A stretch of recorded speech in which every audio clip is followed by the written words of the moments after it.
So now we've had the lowdown from the Stylist fashion team, I want to talk about something that is increasingly on all of our minds right now, which is how to marry our love of fashion and accessories with our desire to save the planet. So I've got two brilliant people joining me here this evening to talk about that, and I want to welcome, first of all, Hector Cassegrain, MD of Longchamp UK and Ireland, and Jo Ruxton, founder of Ocean Generation.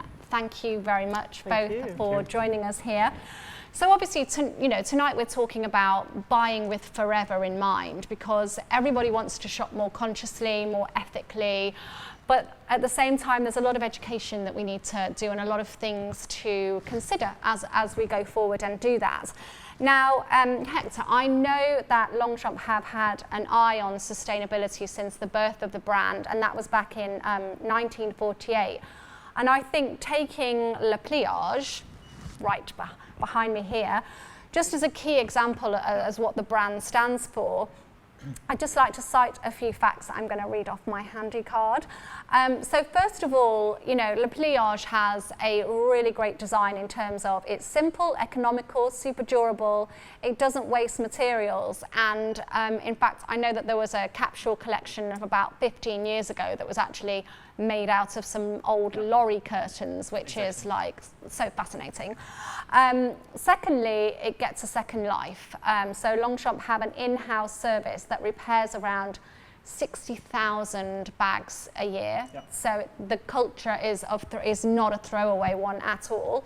And then thirdly, the latest incarnation of the bag, Le Pliage Green, is crafted from recycled nylon. And I know that it's the brand's objective for the entire line to transition to sustainable textile in the next 2 years. So just taking Le Pliage bag, I think, is a real kind of glimpse into Longchamp's efforts and ethos. And so I guess I'm just interested on a wider level what you think are the main challenges in terms of creating, great, desirable fashion and accessories while, being as sustainable as possible. What do you think are the main challenges now, and how are you as a brand tackling those? Yeah, I think the key is to make these items really durable, and this is what you were talking about with your colleagues before. And it's great to make items that you can use over a certain amount of time. And I think the durability for us is two things. I think it's items that in terms of design, that you can wear with a lot of things, that you can put in any kind of wardrobe you have. So that's the first aspect of the durability that you have. You'd be able to use these items for a couple of seasons.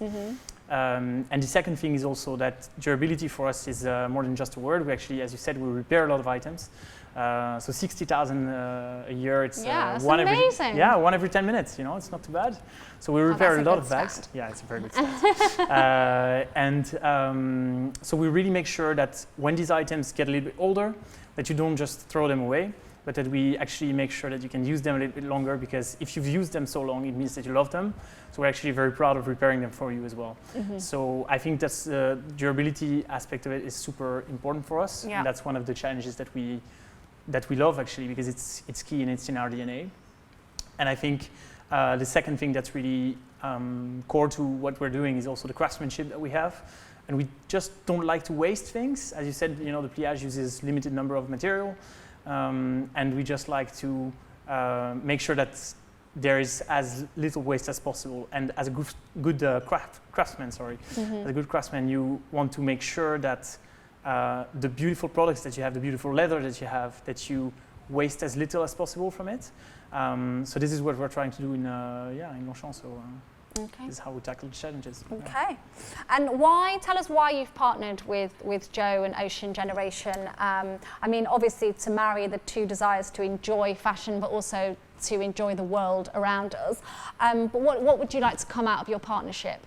I think it's going to be a two-part answer, one from me and one from Jo. I think the first side from our side, we really like the educational aspect of Ocean Generation. So maybe not everyone knows, but we're a family company. So for us, teaching the next generation is is core to what we do, and I think ocean generation, well, it has it in the name, and the whole key is to teach the current generation to reduce our plastic impact on this planet, and Jo will be better than me at talking about it. So the education aspect is really important for us, and making sure that people are aware of these challenges and are aware of what they can do mostly to tackle these challenges.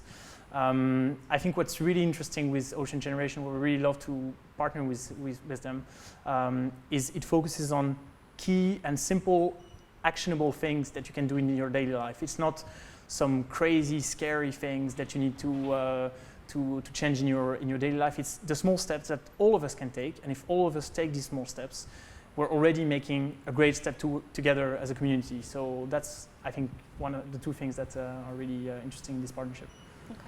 And now, Jo, please just tell everyone who maybe isn't aware of Ocean Generation exactly why you formed, what you do, what your ambitions are, and then also what you would love to get out of this partnership.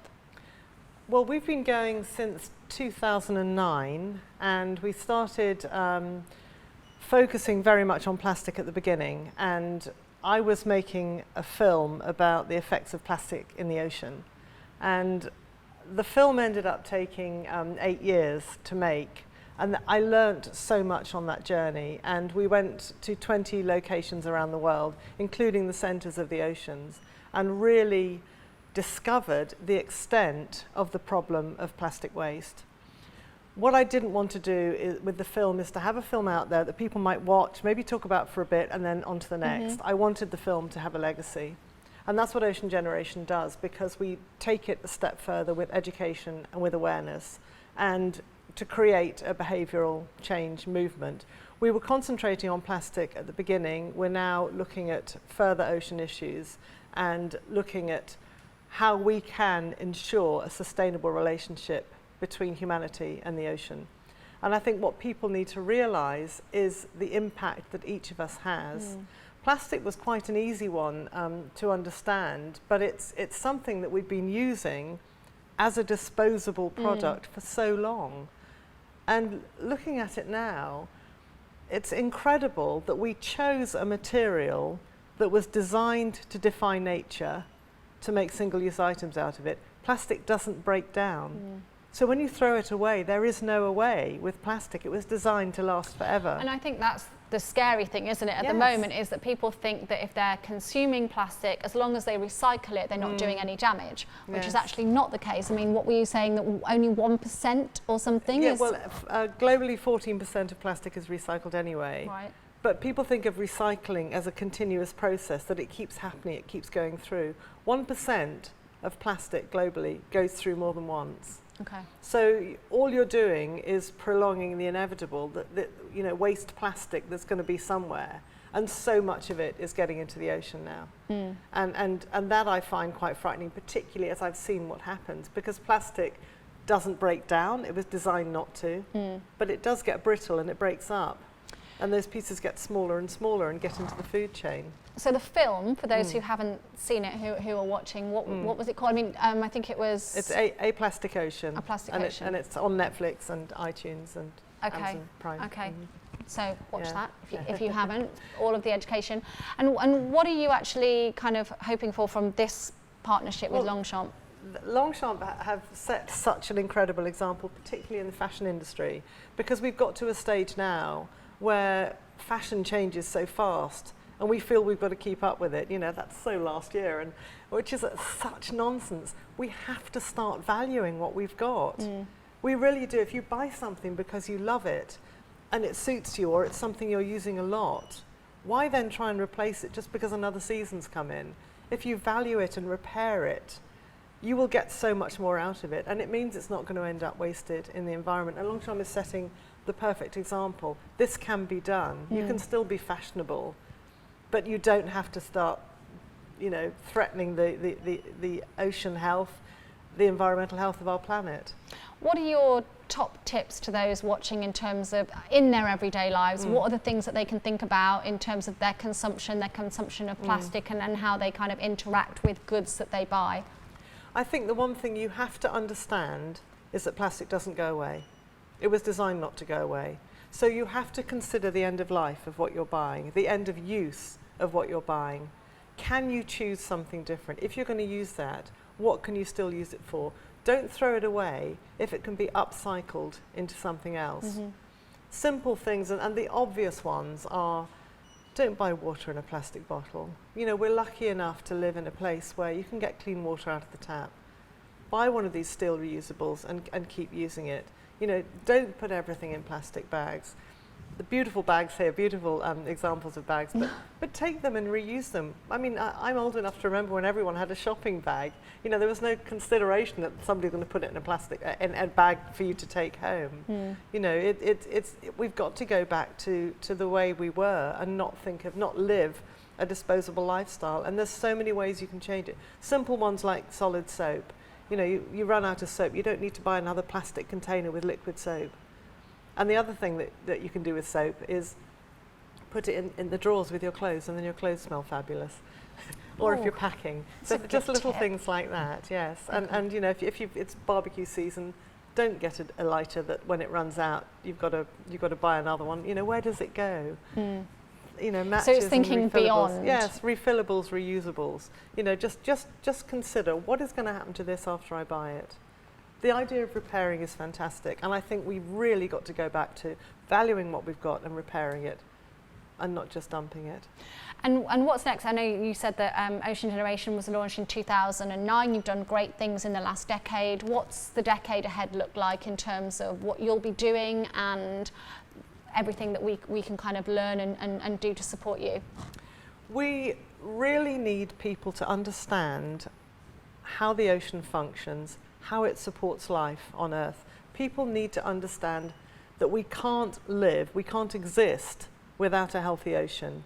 Children in schools now are still being taught that oxygen comes from trees and trees absorb carbon dioxide. Well, yes, they're important, probably about 20%. More than half of our oxygen comes from the ocean, and it absorbs at least half of the carbon dioxide we produce. That balance can't be interfered with. The ocean is keeping us alive. Just growing up knowing that fact, we would have a lot more respect for it. So understanding how important it is at regulating climate change. There is so much that the ocean does, and yet it's the last thing we think about. I'm lucky because I live by the coast, and I'm in the sea most days. And with seals, swimming with seals in the morning. Very jealous of this. Lovely way to start the day. But I've always had this connection, but that's just because I've lived by the sea most of my life. But all of us, doesn't matter if you live in the middle of Alice Springs, every second breath you take comes from the ocean, and the ocean has to be healthy. We have to consider it. We have to treat the ocean with respect because it's keeping us alive. And so David Attenborough referred to the movie The Plastic Ocean as one of the most important films of our time. Yes. You mentioned to me upstairs, am I allowed to say that you're going to be working on another movie? Yes, you can. Can you just briefly tell us what that's about? It is about our connection with the ocean. It's a much more uplifting film. I think we've kind of had a slew of punch-in-the-gut environmental documentaries that make people feel terribly depressed.